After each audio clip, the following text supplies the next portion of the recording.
ಭಾರತೀಯ ಸೇನೆಯ ಅಗ್ನಿವೀರ ಆಗಿ ಆಯ್ಕೆಯಾದ ಉಳವಿ ಪಾಟ್ನೆಯ ನಿಲೇಶ ಪಾಟ್ನೇಕರ ಕರ್ತವ್ಯದತ್ತ ಪಯಣ. ಜೋಯಿಡಾ ಬಾಲ್ಯದಿಂದಲೇ ದೇಶ ಸೇವೆಯ ಕನಸು ಕಂಡಿದ್ದ ನಿಲೇಶ ತಮ್ಮ ನಿರಂತರ ಪರಿಶ್ರಮ, ಶಿಸ್ತು ಹಾಗೂ ಆತ್ಮವಿಶ್ವಾಸದ ಫಲವಾಗಿ ಭಾರತೀಯ ಸೇನೆಯ ಅಗ್ನಿವೀರ ಹುದ್ದೆಗೆ ಆಯ್ಕೆಯಾಗಿದ್ದಾರೆ. ದೇಶದ ರಕ್ಷಣೆಯಂತಹ ಮಹತ್ತರ ಜವಾಬ್ದಾರಿಯನ್ನು ಹೊತ್ತುಕೊಳ್ಳುವ ಅವಕಾಶ ದೊರೆತಿರುವುದು ಅವರ ಕುಟುಂಬದಷ್ಟೇ ಅಲ್ಲದೆ ಇಡೀ ಗ್ರಾಮಸ್ಥರಿಗೆ ಸಂತಸ ತಂದಿದೆ. ಗ್ರಾಮೀಣ ಪ್ರದೇಶದ ಯುವಕರಿಗೂ ದೇಶ ಸೇವೆಯ ಕ್ಷೇತ್ರದಲ್ಲಿ ಉನ್ನತ ಸಾಧನೆ ಮಾಡಲು ಅವಕಾಶಗಳಿವೆ ಎಂಬುದಕ್ಕೆ ನಿಲೇಶ ಪಾಟ್ನೇಕರ ಅವರು ಉತ್ತಮ ಉದಾಹರಣೆಯಾಗಿದ್ದಾರೆ.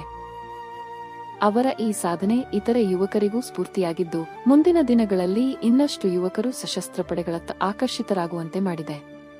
ತಾಲೂಕಿನ ಉಳವಿ ಗ್ರಾಮ ಪಂಚಾಯತದ ಅಂಬೋಳಿ ಗ್ರಾಮದ ಪಾಟ್ನೆಯ ನಿವಾಸಿ ರತ್ನಾಕರ ಹಾಗೂ ರಜನಿ ದಂಪತಿಯ ಪುತ್ರ ವಿಕಾಸ ಹಾಗೂ ವಿಜಯ ಅವಳಿ ತಮ್ಮಂದಿರ ಪ್ರೀತಿಯ ಹಿರಿಯ ಸಹೋದರ ನಿಲೇಶ ಪಾಟ್ನೇಕರ ಅವರು ಅಗ್ನಿವೀರ ಯೋಜನೆಯಡಿ ಭಾರತೀಯ ಸೇನೆಗೆ ಆಯ್ಕೆಯಾಗುವ ಮೂಲಕ ಗ್ರಾಮಕ್ಕೆ ಹಾಗೂ ಜೋಯಿಡಾ ತಾಲೂಕಿಗೆ ಹೆಮ್ಮೆ ತಂದಿದ್ದಾರೆ.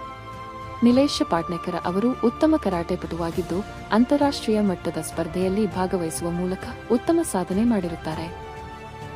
ಇವರ ಆಯ್ಕೆಗೆ ಸಮಸ್ತ ಗ್ರಾಮಸ್ಥರು, ಸ್ನೇಹಿತರು, ಬಂಧು ಬಳಗ ಹಾಗೂ ಕರಾಟೆ ತರಬೇತಿಯ ಗುರುಗಳು, ಸಹಪಾಠಿಗಳು, ಗಣ್ಯರು ಹರ್ಷ ವ್ಯಕ್ತಪಡಿಸಿದ್ದು, ಅಭಿನಂದನೆಗಳ ಮಹಾಪೂರವೇ ಹರಿದು ಬಂದಿದೆ. ದೇಶ ಸೇವೆಯ ಪವಿತ್ರ ಪಯಣ ಆರಂಭಿಸಿರುವ ನಿಲೇಶ ಅವರು ಭಾರತೀಯ ಸೇನೆಯಲ್ಲಿ ಇನ್ನಷ್ಟು ಉನ್ನತ ಸಾಧನೆ ಮಾಡಿ ಕುಟುಂಬ, ಊರು ಹಾಗೂ ರಾಜ್ಯದ ಕೀರ್ತಿಯನ್ನು ಮತ್ತಷ್ಟು ಹೆಚ್ಚಿಸಲಿ ಎಂದು ಎಲ್ಲರೂ ಶುಭ ಹಾರೈಸಿದ್ದಾರೆ. ನಿಲೇಶ ರತ್ನಾಕರ ಪಾಟ್ನೇಕರ ಅವರು ಕರ್ತವ್ಯಕ್ಕೆ ಹಾಜರಾಗುವ ನಿಮಿತ್ತ ಗುರುವಾರ ಕಾರವಾರ ರೈಲ್ವೆ ನಿಲ್ದಾಣದ ಮೂಲಕ ತಮ್ಮ ಪ್ರಯಾಣ ಆರಂಭಿಸಿದರು. ಈ ಸಂದರ್ಭದಲ್ಲಿ ನಿಲೇಶ ಪಾಟ್ನೇಕರ ಅವರ ತಂದೆ, ತಾಯಿ, ಸಹೋದರ, ಕುಟುಂಬ ವರ್ಗದವರು, ಗ್ರಾಮಸ್ಥರು ಉಪಸ್ಥಿತರಿದ್ದು ಸಂತೋಷದಿಂದ ಬೀಳ್ಕೊಟ್ಟರು.